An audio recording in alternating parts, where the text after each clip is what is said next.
You're watching HuffPost Live. I'm Nancy Red, and from physical changes to career transitions, many women face challenges as they mature. And while it can be a sensitive topic, actress Virginia Madsen has made it her mission to embrace life stages and welcome each new step, and to not let her sex life diminish during the transition years, also known as menopause. She joins us now to tell us more. Hello. Hi. Thank you for having me. Well, I love this. Anyone around here knows that talking about sex and bodies is like my favorite thing, but there's a lot of shame that generally envelops women when we're talking about this issue, especially if it's related to aging. Well, I think that this is something that we're doing to ourselves as women. Like we are, you know, it's a stigma, it's like menopause, what does it mean? And now we don't age like our mothers did or our grandmothers did. So we're going to be spending like over a third of our lives post-menopause. So as I started things started changing, and I'm not quite into my menopause yet, but it's coming. And so I did a lot of research to find out what was going to lie ahead. And it's just hormones. I mean, it's a subject that we can all talk about. You know, we didn't get a lot of information when we went into puberty. And after baby, as you were probably going to experience. Oh my goodness. You know, that's another time when our hormones are in fluctuation. And then the next time is in menopause. So now it became, especially with Brooke Shields and her wonderful book, you know, postpartum became a subject that we could talk about. Not that long ago, we didn't. And it's just hormones. And you can find the right doctor, and you can find an audience with your girlfriends, with your spouse. And then the next phase is menopause. So I started doing my research, finding out what things that I would need now, like in perimenopause, which just means pre-menopause, when things just start to change and it's kind of like a roller coaster of everything going on. And then post-menopause, like what happens then? And of course, I was looking into like my sexuality, you know, what goes on then, and because I have a very healthy sex life. And I found out that there was a condition called dyspareunia. And this is basically sort of an atrophy in the lining of the vagina, which causes women to experience, not all women, some women to experience really painful sex. Then I find out that a lot of these women are not talking about it, and they're not getting the right advice from their doctors. And this is not just a matter of like dryness and getting some lubrication. This is actually atrophy. But since it's a medical condition, it can be reversed. Like you can have treatment and you can have your sex life back. And I just thought this is a wonderful thing to talk about. So I started talking about it, and then I teamed up with a company called Shinogi, who helped me put together this website that's findingthewords.com. And if you feel like you're experiencing those symptoms and your sex life is being interrupted, whether it's moderate to severe pain, then this would be a place for you to go to help you find the words to take to your girlfriends, your sister, your partner, and ultimately take notes and take it to your doctor, because it can be treated. It's not in your head. It's not in your head, and like you said, the 50-year-old woman of yesteryear had the curly perm and the mom jeans, and that's just not where we are today. And that's if she was the coolest hip young mom, that she had the mom maybe jeans. The acid wash mom jeans. Yeah, you know? no, but I mean nowadays these aren't just random dreams to have a very fabulous sex life in your 50s and to be 50s, 60s, 80s. But yeah. I mean, you have the best role model of all. You have the most amazing hot mom. How old is your mom? My mom's 82. And she's still chilling with a great sex life. Yeah, she is. She just got married. Tell me about this amazing role model. Well, you know, she is my role model. She's my mentor. She was just here running all over New York with me. And she is very youthful. And my mother never lied about her age, and neither did my older sister. And when my mother had a birthday, she would have all the candles on her cake. And she was the only mom that was talking about her age. And because she kept feeling like she got better with age. And now I feel that way. You know, I mean, when I turned like the big 3-0, you know, I had a huge party because I was so happy I was out of all the nonsense of my 20s. And it is true, like my mother told me, in your 40s, you're free. In your 50s, you fly. And I'm 52, and I'm soaring. You know, that's amazing. Yeah. I need to hear more about this, Mom, because I've had conversations, and many times a lot of our sexual angst and issues with ourselves start with an unhealthy relationship with our mothers about our bodies. What are some of the great sexual conversations you've had with her? What are some of the great advice she's given you over when the I years? was much younger, she didn't give me a lot of specific advice, but what she gave me was my self-respect. She gave me she taught me to appreciate myself and my own gifts. And through that kind of empowerment, that gave me a healthy sex life, because it gave me a healthy lot of things. Because I think for women, you know, our sexuality is very much a part of our overall well-being and our personality. You know, like we have a relationship with our sex life, like we have a relationship with food, you know, and so it can be very emotional. It can be sometimes, you know, not all that healthy. But if we investigate it and get involved and get in touch with it, it can all be made better. So I think that's why I ended up being, you know, healthy sexually and emotionally, because I had that foundation with my mother. Well, there are two folds to your life. There's real life, where you have this awesome sex life and you're 52 years old. And then there's your actress life, where the media is not always looking for this to be depicted necessarily. When I realized I was interviewing you, I was reminding of this great New York Times piece that just came out a couple of days ago. On the opinion page is the woman who gave up sex. And she has this piece, it's about the good wife. And the woman who gave up sex? Yes, and it's about on the good wife, how Alicia basically stopped having sex with Will.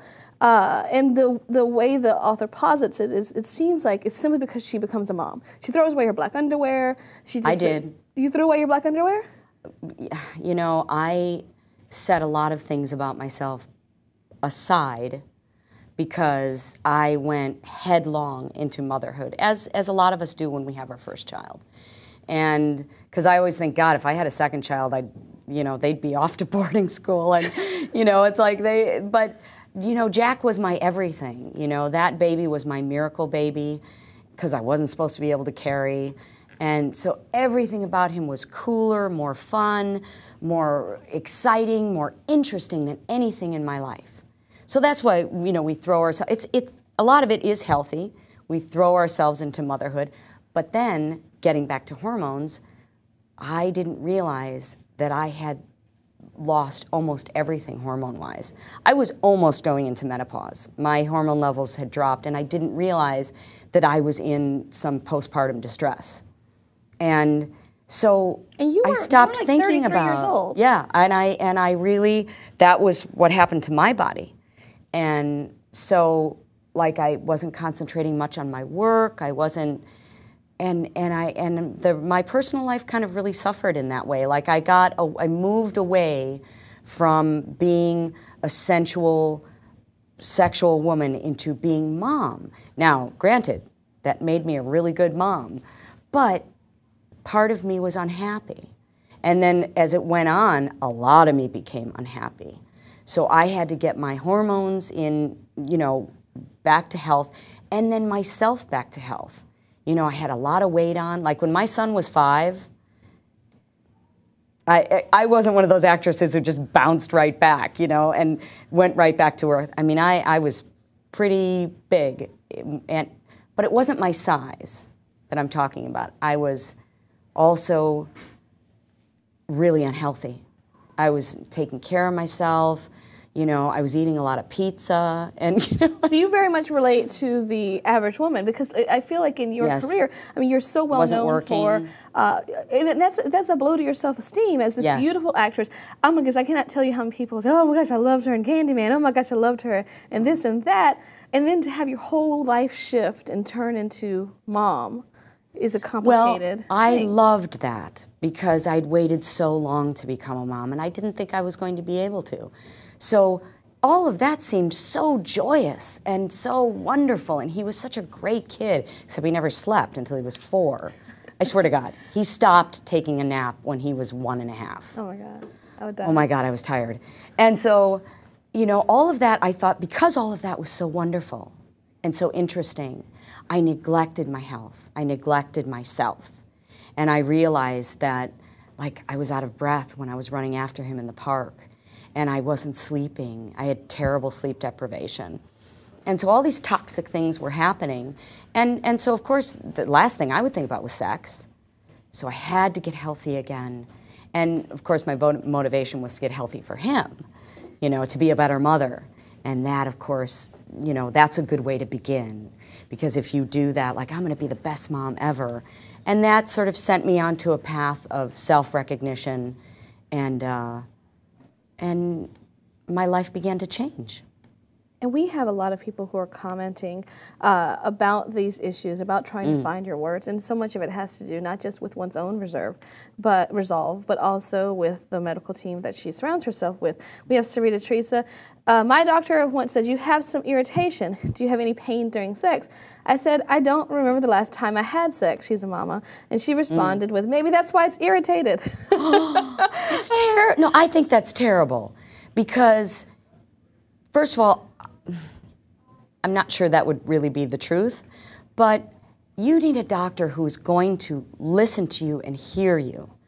Not just say, "Oh, well, honey, that's why you're," you know, that's a little bit, I have to say, to me, not being there, but that sounds a little condescending, you know, and maybe there's something else going on there. Like, I think she should have had the opportunity, the doctor should have had the opportunity to ask more questions, and she should have been able to investigate further, because a woman knows when something's wrong, you know, and a woman needs someone to hear that.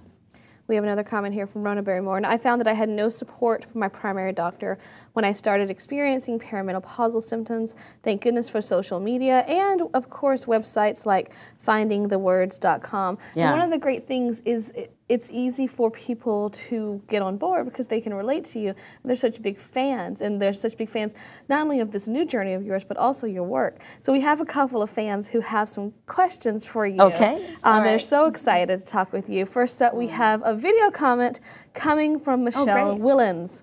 Let's check it out. You know, some of the golden times in Hollywood history have featured women in great and leading roles. And I just wonder if you could ever see a time like that happening again, with the studio system being what it is, that we'll have films, you know, built around women. We certainly have the actresses to do them, but do you think there might be that kind of commitment ever again? Oh, that's a wonderful question and observation. And while it is true that the presence of women of all ages is sort of disappearing off the big screen, we are making a place for ourselves on television and on the internet. And I mean, Robin Wright in the House of Cards, I mean, come on, like that's a woman, you know? And it's not really, I think it's not necessarily a studio system as much as it is where and how the movies are being financed. And a lot of this is going to finance the big, giant tentpole action movies and movies for young guys to see. Even though over and over and over again we see movies making a lot of money and making a wonderful profit when they're about women. So we'll have a handful every year. And I am hopeful that that will change, but I don't see it changing right now. Well, you definitely are someone who can make a change. You have a new drama pilot coming out. Very excited about that. Yeah, I'm filming a pilot. It was so great to work in New York. And the weather's getting better. And, you know, you guys got hit so hard this year.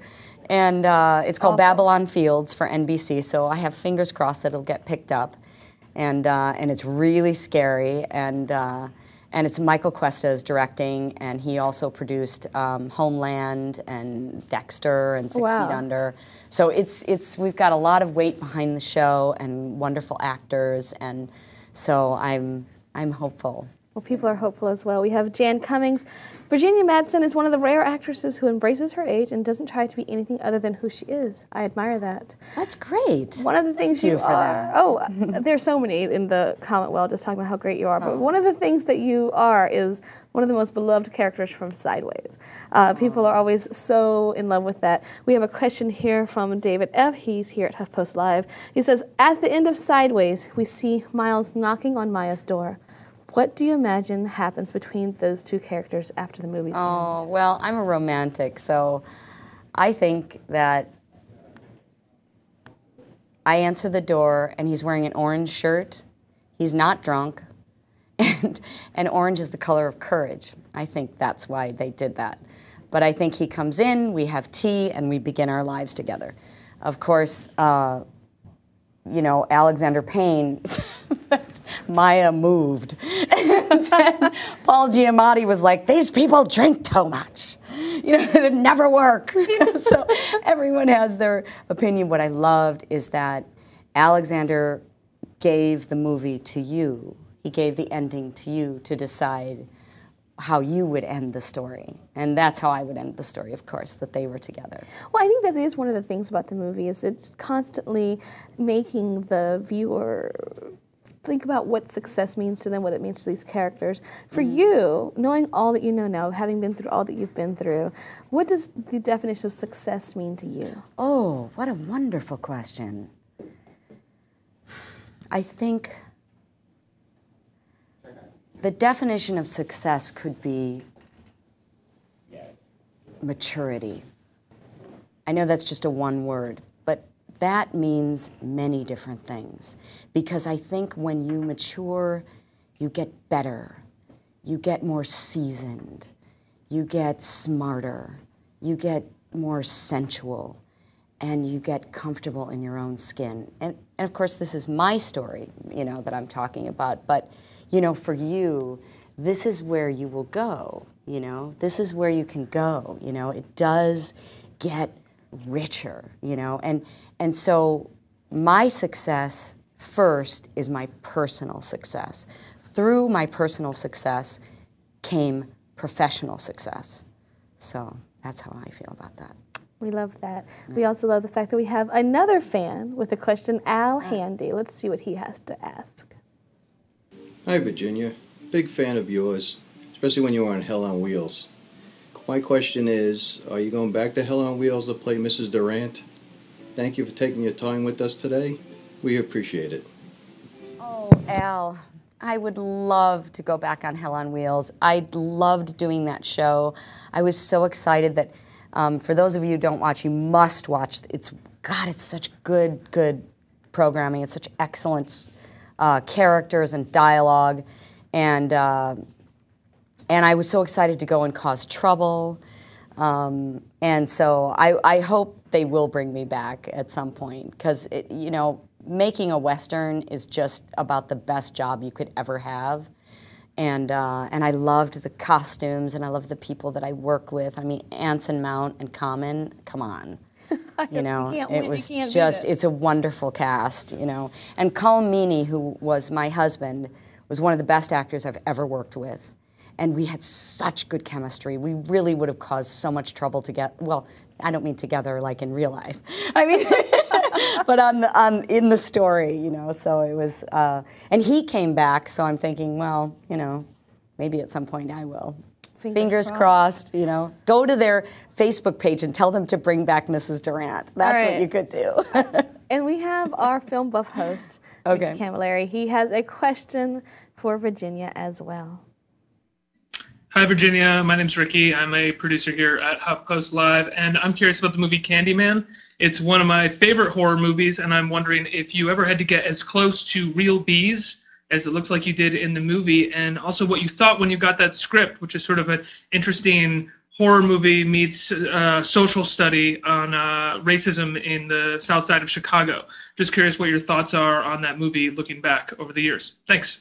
Bye. Well, thank you for the question, and also for your observation that it had a real commentary on racism, and because I think all of us making the film thought there was going to be a lot more of a debate and argument about the social questions that were brought up in the film, but that didn't really occur. Everyone just loved Candyman. And I'm allergic to bees, so the director didn't believe me. So he had me tested at UCLA and found out, yes, I was allergic to bees. So when you grow up with that allergy, and mine's not systemic, like I wouldn't die if I was, you know, but I have a pretty severe reaction. So when you grow up with that, you learn not to be afraid of them. Then we learned all about bees from this bee man. And And I only had these sort of baby bees on me that feel sort of like Q-tips. And, but Tony Todd, who played Candyman, had the brunt of it because he got stung, because he had flying bees as well. And there's a scene, there's an original ending to Candyman, which was cut. I went through so much. In the movie, there's a mural of Helen at the very end of the movie. You see that. And actually, the camera used to go through the mural, and I'm walled up in a hive, and I had over 3,000 bees all over my head. Sorry if that's going to give some people the creeps on your face right now. You have the best face, like, I don't want to know. And no, I never got stung. Tony did. I never got stung, and it was very interesting. And it proves that when out of work, actors will do anything for a job. Well, you know, hey, it just shows that you're mature, having to take care of your family. We have a comment here based on what you said you define success as. Sarita Teresa says, emotional maturity is my goal for my 30s. I agree wholeheartedly. Sarita, hopefully that doesn't mean you're covered in 3,000 bees. But we are so grateful that you took the time to join us today to talk with us about your career as well as your passion, which is findingthewords.com. Thank you. Thank you so much for having me, and good luck to Oh, you thank both. you. Again, I'm from Virginia. This might be her name. Who knows? Who knows? But we are grateful that Virginia Madsen is here with us today. Be sure to click on the links in our resource well to learn more about Finding the Words and Virginia's other latest projects. And stay with us because the conversation always continues here at HuffPost Live.